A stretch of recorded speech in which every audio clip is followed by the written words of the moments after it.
Sa lalawigan ng Masbate, naaresto ng pinagsanib na puwersa ng Philippine National Police at Armed Forces of the Philippines ang rank number 1 Regional Most Wanted Person at hininalang miyembro ng Communist Terrorist Group o CTG sa isinagawang law enforcement operation sa bayan ng San Fernando.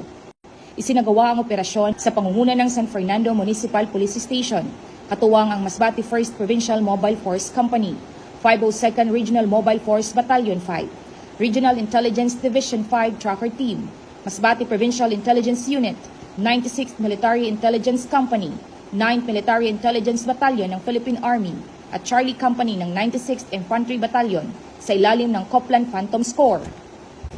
Naaresto ang akusado sa bisa ng mga warrant of arrest na inilabas ng Regional Trial Court Branch 50 San Jacinto, Masbate, kaugnay ng ilang kasong murder at multiple attempted murder. Ang matagumpay na operasyon ito ay bunga ng masusing intelligence gathering, maayos na koordinasyon at sama-samang pagkilos ng ating mga kapulisan at kasundaluhan. Ipinapakita nito ang ating matatag na paninindigan na papanagutin ang mga taong may kinakaharap na kaso sa batas.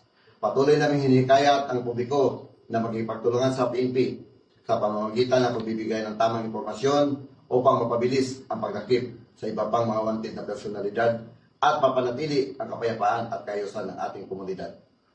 Patuloy namang pinaalalahanan ng Masbate Police Provincial Office ang publiko na makipagtulungan sa mga otoridad sa pamamagitan ng pagbibigay ng impormasyon laban sa mga wanted na individual at iba pang lumalabag sa batas bilang bahagi ng pagpapanatili ng kapayapaan at kaayusan sa lalawigan.